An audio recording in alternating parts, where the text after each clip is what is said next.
नमस्कार, मी ऋतुजा तुमच्या सगळ्यांचं स्वागत करते आपल्या आणखीन एका नवीन ब्लॉगमध्ये. फ्रायडेच्या दिवशी आरुषचं चाललं होतं, मम्मा विहानदादाकडे चल, माऊकडे चल. विहानदादाकडे आल्यावरती त्याला मनसोक्त खेळायला भेटतं आणि तेवढंच त्याचा मूडही फ्रेश होतो. त्याच्यामुळे त्याला विहानदादाकडे घेऊन आले होते मी. आणि विहानदादाच्या आणि वीरूच्या ट्युशनचा टाईम झाला होता, तर वीरू त्याला घ्यायला आला होता विहानला. आणि आरुषचंही चाललं होतं मलाही ट्युशनला जायचं आहे म्हणून. विहानदादाचीच बॅग घेतली, जी की त्याला उचलतही नव्हती, आणि तीच घेऊन तो निघाला होता ट्युशनला जाण्यासाठी. आणि इथे माऊच्याही मागे लागलाय, मला घेऊन चल घेऊन चल. आणि आम्हाला दोघींनाही ऐकत नव्हता तो. मोठा झाल्यावरती त्याला बळच लावावं लागेल ओरडून ओरडून. आणि आत्ता कसा रडतोय जाण्यासाठी, दुसरं काहीच कारण नाही. विहानदादा आणि वीरूदादा गेलेत म्हणून त्याला जायचं होतं. त्याच्या माऊला लाडीगुडी लावत होता, चल ना मला घेऊन, चल ना मला घेऊन. आणि खरंच खूप छान दृश्य होतं हे. मला तर एवढी हसायला येत होती ना.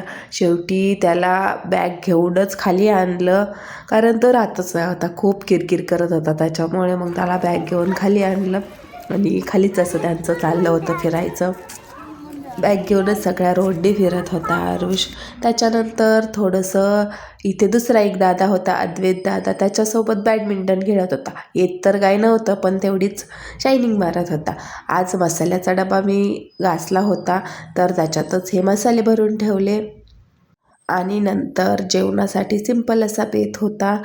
खिचडी बनवली होती, ह्यांनी त्यांच्यासाठी ऑमलेट केलं होतं आणि पापड भाजले होते. त्यानंतर सॅटर्डेच्याच दिवशी सकाळी सकाळी दोघा बापलेकांची अशी मस्ती चालू होती.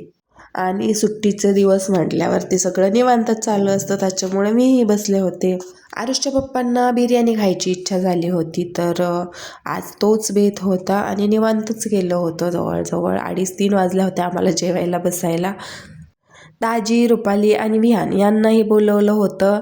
बरेच दिवस झालं असं एकत्र बसून आम्ही नव्हतं जेवण केलं. बऱ्याच दिवसांनंतर असा योग आला होता. विहानचं जेवण झालं होतं, तर त्याला ना स्प्राईट घेऊन यायला सांगितलं होतं दाजींनी, आणि तो स्प्राईट घेऊन आलाही. त्याच्यानंतर या दोघांना कसं आवरायचं, विहाननी घेतलं ग्लासमध्ये आणि मी याला कपामध्ये दिलं होतं. तर त्याची रिॲक्शन अशी होती, जास्त काही दिलं नाही त्याला, थोडंच दिलं होतं, 1-2 घोटांचं. अशा मूड करावी लागती लेकरांची. त्यानंतर छान असा चहा केला होता इव्हिनिंगच्या वेळेला, आणि गॅलरीमध्ये बसून आम्ही दोघांनी तो एन्जॉय केला. चला इथेच एंड करूयात आपला आजचा व्लॉग. पाहायला आवडत असतील तर आपल्या चॅनलला सबस्क्राईब करा. बाय.